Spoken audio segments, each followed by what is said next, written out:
Hey everybody, Charles for HumbleMechanic.com. Today, we're talking the state of the shop. This is episode 111 of the Humble Mechanic Podcast.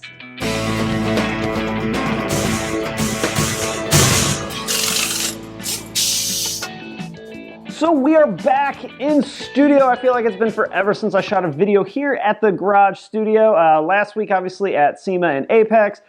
Huge week for me there. Very cool. Got to hang out with some of my good buddies. Met Chris Fix, which was really awesome. Did a super cool interview with my buddy Eric the Car Guy. That's on the blog. I'll put a link for sure if you guys want to check that out. But today, I'm going to talk about the state of the shop. I think there's a lot of things going on in the Volkswagen world. A ton. This is going to be a recall-heavy show. Remember, state of the shop is kind of where I talk about some of the things that we're seeing in the dealership.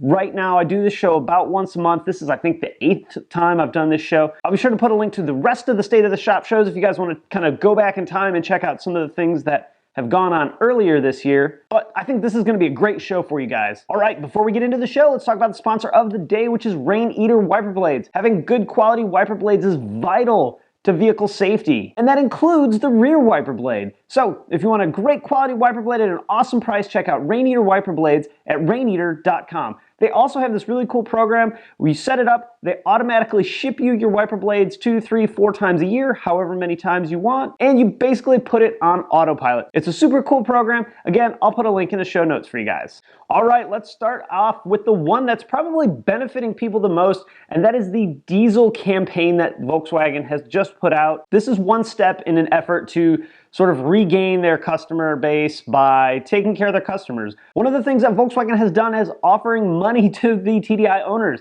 That comes in the form of a $500 Visa gift card. That's going to be for you to use wherever the heck you want. Also a $500 gift card for you to use at the dealership on parts, service, maintenance, whatever you want to use it for. Basically anything you can buy with a Visa card that you're going to be able to use that second card for at the dealership. In addition to that, they're offering 3 years of free roadside assistance on that affected vehicle. So basically you're getting $1,000 and 3 years of free roadside. Now, what I don't know is that the end of it, is that just the stage 1 of what's going to happen overall with the whole diesel issue?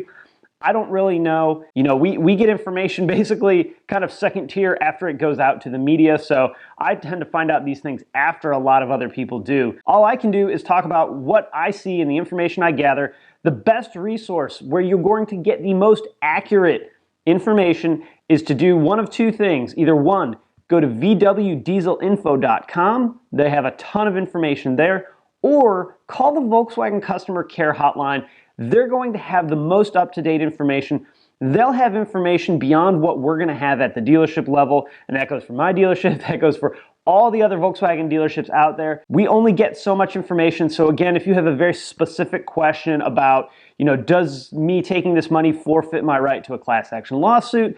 I don't have the answer to that. Until I see it in print somewhere, I'm not about to say that you either will or won't. These are questions that you're going to want to refer to vwdieselinfo.com, or again, another great resource is to call the customer care line for Volkswagen of America. Now, you will have to obviously provide proof of ownership. I think you had to own the vehicle before November 8 in order to qualify for these monies that they're giving to people.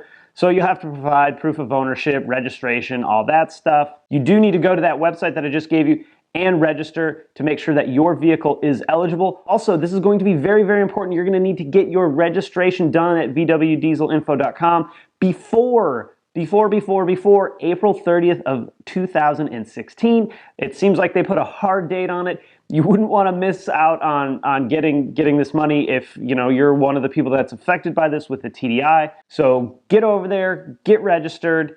If you have questions, again, call Volkswagen Customer Care. And I think this is a really great step in the right direction. The free roadside is cool. The $500 towards maintenance or service is great for a lot of people. That cuts the price of a timing belt, almost in half, plus the other $500 to do whatever the hell you want with. It's really cool. Again, is this the only thing that Volkswagen's going to do?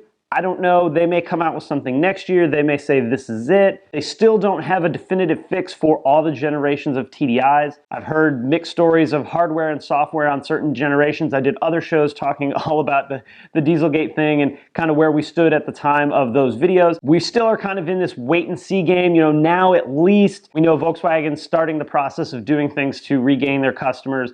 Volkswagen has plans in place to get the cars, taken care of. I know a lot of you guys don't like the word fixed, but a lot of these cars retrofitted, we'll say, and get them happy with whatever state that they're in. So if you own one of the TDI Volkswagens from '09 up, go to vwdieselinfo.com and see if your vehicle qualifies for those cards and that roadside assistance.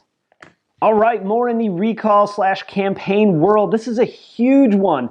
This one affects, I think I read 92-something thousand cars. They put a stop sale on them. This is 2015 and 2016 1.8 turbo and 2-liter turbo gas engines for issues with the camshafts breaking. The 2-liter turbo seems to have always had a camshaft issue, from the BPYs where the lobe was wearing out the high pressure pump to these new ones where what's happening is the lobe for the high pressure fuel pump and the brake booster vacuum pump is breaking off. We've seen maybe 4 at my dealership. All of them have been Enterprise rental cars, and the concern is always the same. The car comes in, it gets towed in, thankfully, because the vehicle has no brake assist. And I think this is why Volkswagen has issued a campaign or a recall on this camshaft and never did on the last camshaft. That's just a guess. I don't have that in writing anywhere. But the other one, while it was, engine damage, it was camshaft damage, there really wasn't the safety risk like there is when you lose all brake assist. And what'll happen is, the camshaft will be rotating and the lobe at the end will snap off. So the camshaft's still rotating, the engine's still moving, but you no longer have that brake vacuum assist. So when you mash on the brake pedal, it's like when your car is off and you mash on the brake pedal and it does eventually stops going anywhere. That's the kind of feel that this is going to cause, but it's going to be a big problem because you're going to be moving while this happens, or you'll be taking off from a stop and you won't know anything has happened really until you hit the brakes that next time. Much like many of the other recall/repairs that are kind of hanging out in limbo of the Volkswagen world, they don't have a definitive repair. A lot of times with things like this, there may be a green dot somewhere that identifies a production date change, and from the green dot forward, the camshaft was fine. From the green dot backward, or if it's a yellow dot backwards, who knows? Maybe those are the affected ones. Again, it was about 92,000 cars.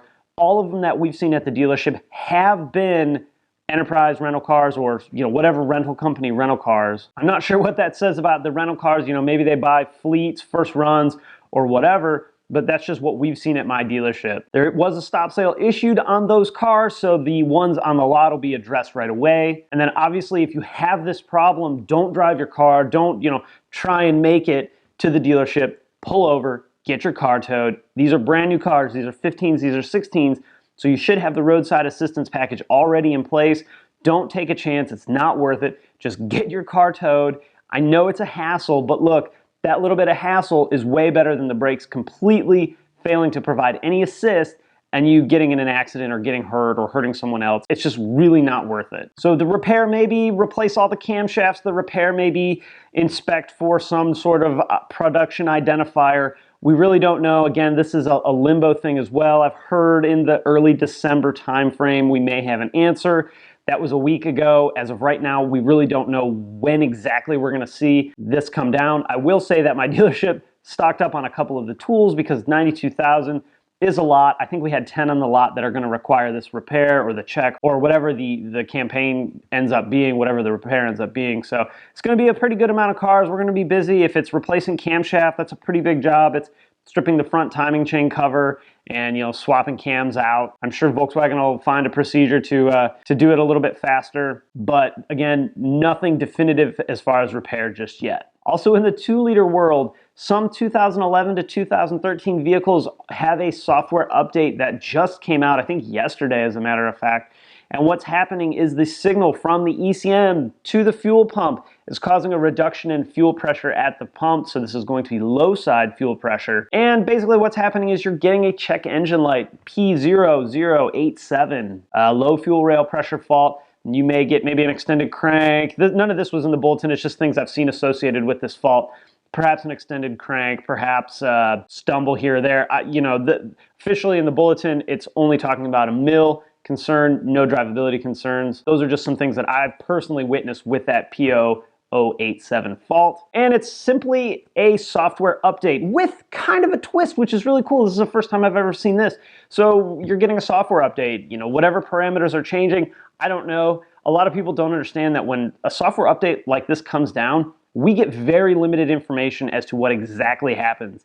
It may keep the pump on longer, it may pulse width modulate the pump faster. We don't know. All we know is that, hey, we're gonna change something in this space, and that's all you really need to know. But in addition to this software update, it's actually going to come with a warranty extension on the high pressure fuel pump. So this is really cool. So you get the update, you get an extension on the high pressure fuel pump for 10 years, 120,000 miles. You're not gonna have to worry if that pump fails, as long as your vehicle's stock and there's no other outstanding circumstances. You know, there are some times where these extensions of warranty get canceled, but it's very, very rare. You're gonna have that warranty extension. Now, they did, in this bulletin, make sure to point out that if the vehicle's been modified, as far as hardware or tuned, that this is not going to apply. So for those of you guys that are tuned, this is not gonna apply to you, but for the majority of people who drive stock cars, this is for you, and this is really cool that you're gonna have this warranty extension on the high pressure fuel pump for, again, 10 years, 120,000 miles. Also, a software update on the TCM for 2016 GTIs.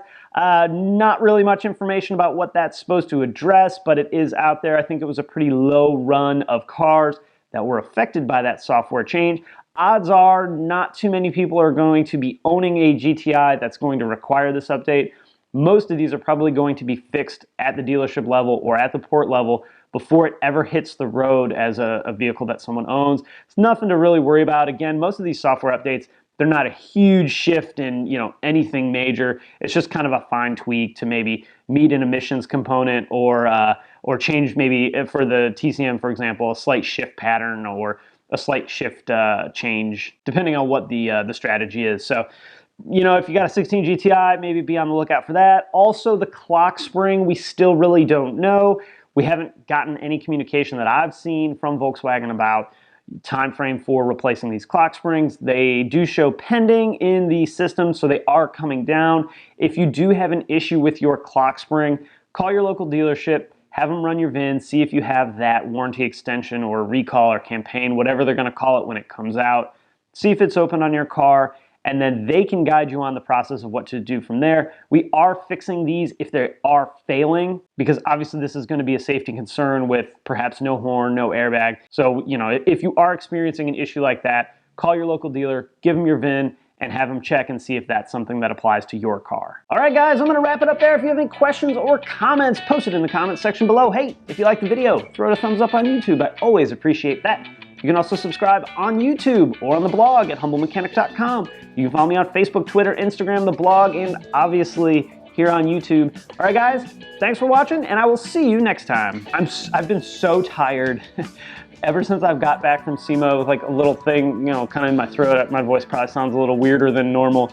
So the beer of the day is actually coffee, just because I'm like 90% asleep anyway. So thought I'd get a little Java and hopefully stay awake to edit this video for you guys. Oh wait, no, this is how it goes.